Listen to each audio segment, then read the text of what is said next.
Alright, we'll be here, and in this instruction video we're going to talk about the SharkScope HUD. Now, just to give you a wee bit of a heads up, in previous videos here people, we've got a whole range of tutorial videos that I've done in the past telling you about the introduction to SharkScope, all the aspects on all the advanced features in there. But the one area that we didn't talk about was the SharkScope HUD.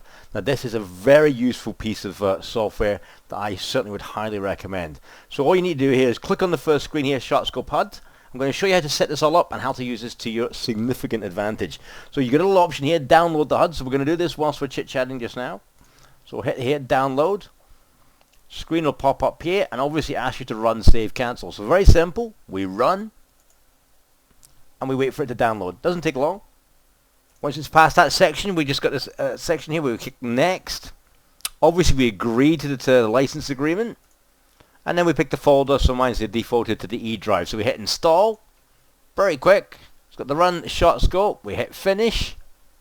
And then what should happen is you should have a little icon here. I've got an icon here, I'll just show it for you here. Bring it over here into the window, which is basically my little shortcut to the HUD. So double click that. And what I'll do is I'll bring this up so you can all see. And all you need to do there is hit use your standard SharkScope account details, so your email and password. Now you can have automatic login here. I've actually taken that off just now so you can actually see this. So all we do is hit login,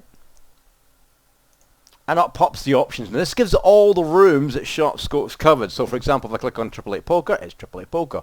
Full tilt there, but iPoker, you've got lots of different sites in there. So for example, Betfair, Bet365, I'm pretty sure if you scroll down you'll find things like William Hiller in there. There you go, Winner Poker, Titan, loads. So tick through them all. There's loads there, parties in there, Revolution Network, On Game. But the one we're going to use for this instructional video is the PokerStars one. I'm going to pick PokerStars.com because I'm in the UK. And I'm going to launch. Now we need to do this, and this is very important people, before you open up your site, because it's linked to your site. Because I'm using PokerStars, when I hit launch, watch this people, up pops the PokerStars login. So we hit login here. That's me logging into Stars. We'll just shrink this just now. And here is the actual section for the HUD. So I'm just going to increase this in size. You can actually adjust it, so it's quite good.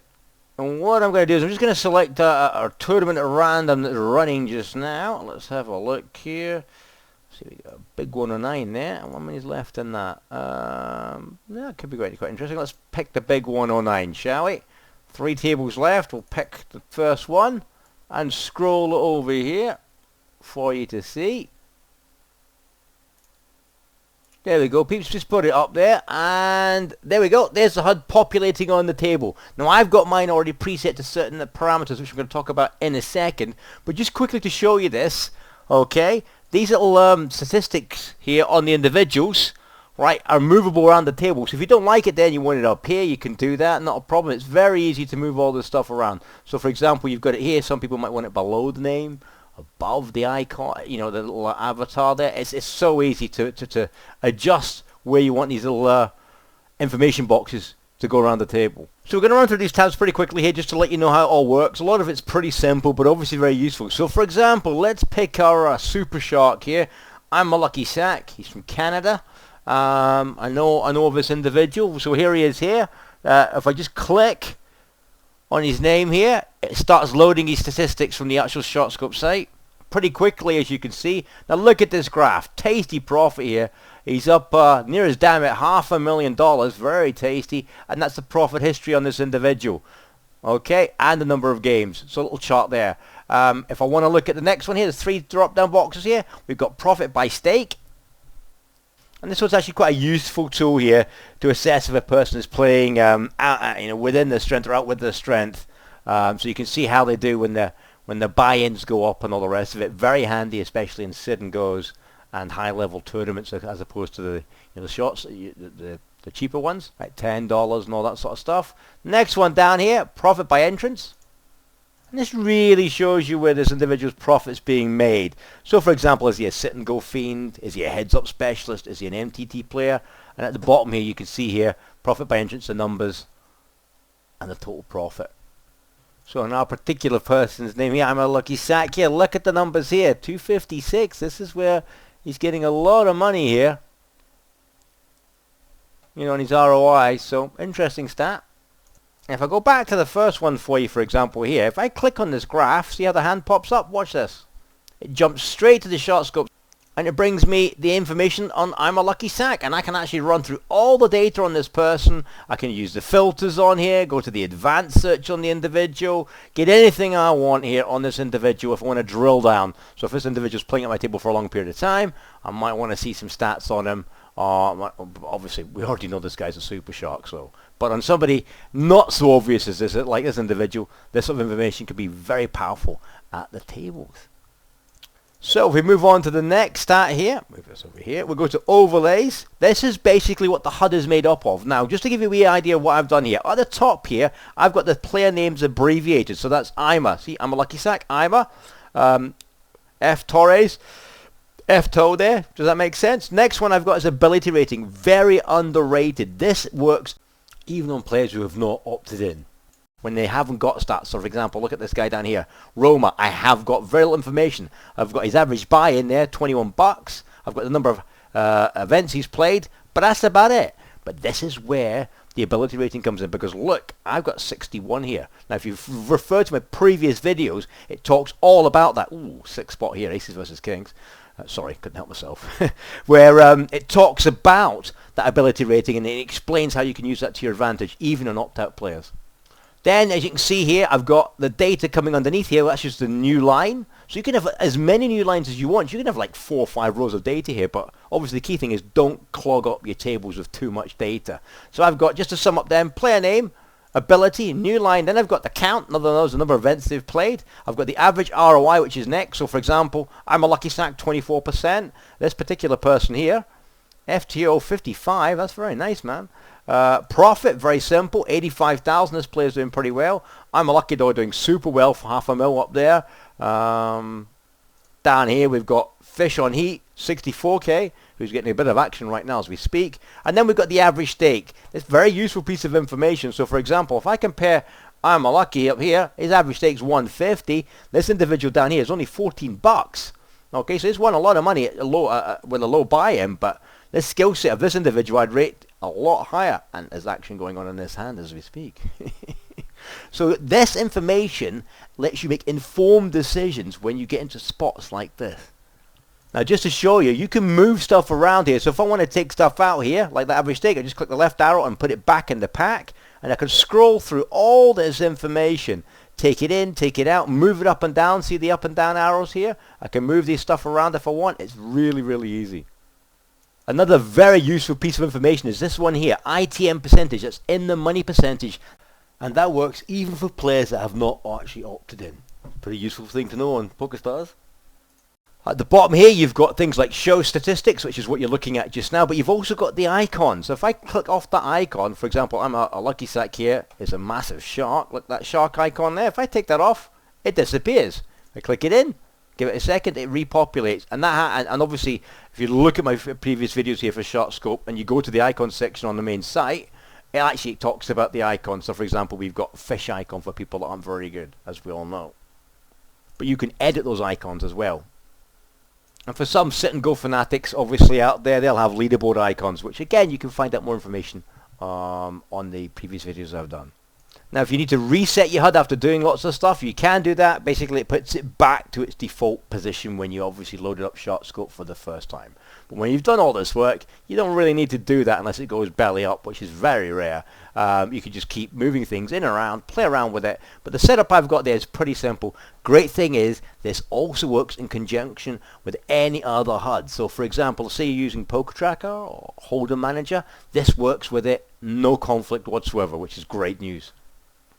So not only do you have an advantage using a HUD if somebody else doesn't use a HUD, well, most people do these days, but with the SharkScope HUD, that gives you an informed information of whether you're playing a super fish or a super shark. Tasty. So moving on to the next section here, we're on to colours here. Very, very simple. You can see we've got quite a lot of green here. Well, obviously we're late in the tournament, so these generally are winning players. So for example, we've got them preset here, ability rating, 75 and above. If they're red, they've got a preset here of below 60, but you can change this. You can edit all this as you want. And we created one ourselves here called Lamb Chop. Tasty one, this. Basically, it's when the count is of a certain amount. In other words, it's too low. So we're unable to make an assessed... or should I say an informed decision on whether this person is good or bad, because we just don't have enough information to assess. So colours are pretty simple. You can do whatever you want with them. Pretty easy to add stuff in and move it on. Filters, this one's very tasty actually. And this really works well with sit and go. So I've just opened up a sit and go table here. Just got the HUD all set up there, as you can see there. So what I'm going to do with my bare sit and go filters, I'm going to populate it here. Right, and you look at the stats here. So if we look at Danny's in green just now, so we got 14,000 in this person, 3% ROI, 11 grand up, but we've got a filter set up here, which basically I'm just going to apply this to the existing tables, but I'll tell you what I've set it up as. So basically this filter is from 50 bucks down the way, okay, so maximum 50 bucks, 9 man on stars, okay, and it's to exclude 6 max, alright, and heads up games. And here's the visual of the filter, people. So there you go, 9. There's the filter below hand, 50 below. I've got the actual excludes in there. And obviously what you can do is you can edit this filter. And again, what I would do, because obviously time is limited in this video, is refer to my previous videos on how to actually make filters, save them, delete filters and all the rest of it. So all the information is there. But again, refer to my previous videos for how to use filters and set them up.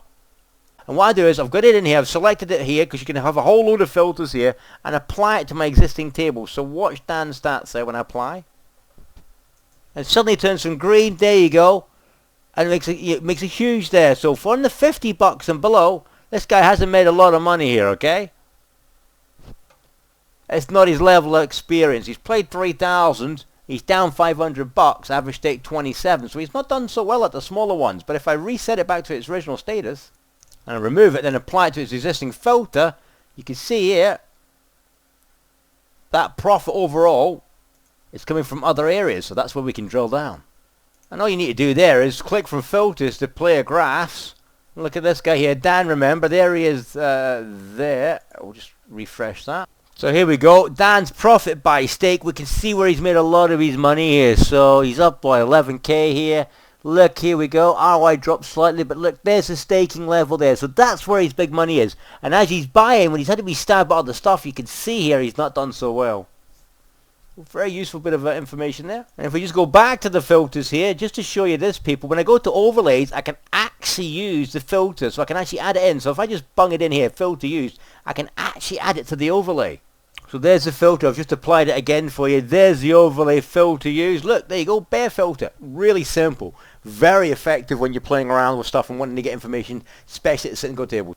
So we then quickly move on to preferences. Really simple. It's self-explanatory, which where you can change the font here, so you can pick whatever you want, the size, italics, etc., bold, and all the rest. You can change the currency here. Very useful here, like dollars, pounds, euros, etc. All very simple. And a little tip here for you, it says do not fetch statistics for usernames. You can add people in and remove them. So for example, remember when you do a search, it costs us, when you do a search on somebody, it costs you a search. So why search for a table with your name on it? It costs you a search. Take yourself off that search. Saves you some searches.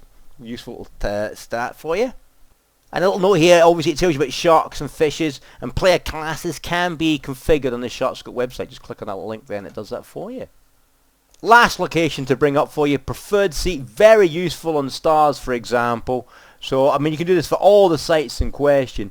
But if we go to, for example, PokerStars here, we go 9-man, right, and it will give us an option, right, to pick the seat we want. So if you go to stars itself, so if I bring the options section up here, I think it's under options here, it says, yeah, preferred seat. If you pick that, for example, I've got it ticked down here, that's on a 10-man. You go to a 9-man, you can tick it there, which is what I've got set up. So all you do there is count it round 1, 2, 3, 4, 5. So there's stars, 9-man, seat 5, my preferred option. You've got it set up on stars, and then when your HUD's actually set up correctly as well, everything's aligned peachy. It's all done for you. Brilliant. So there you have it, people. That's all the information to share with you. So just a quick summary here. How useful is the SharkScope HUD? Well, I've been using it for years in conjunction with Poker Tracker. What I will say is it does give you a significant help at the table when you're making moves, whether you should be 3-betting or 4-betting. Is your player good enough to actually fold in a situation? If you've got a fish at the table that's making significant moves, invariably they're not bluffing. And these little bits, in conjunction with your normal HUD, make a huge difference to how you can perform in tournaments, etc. And what I will say is, it is very, very underrated. A lot of people just do not take advantage of this powerful piece of software, so I'm recommending you strongly do. So on that final note, I would strongly recommend it for all SharkScope account holders. Test it out. I've given you some useful information, and good luck at the tables. Take care.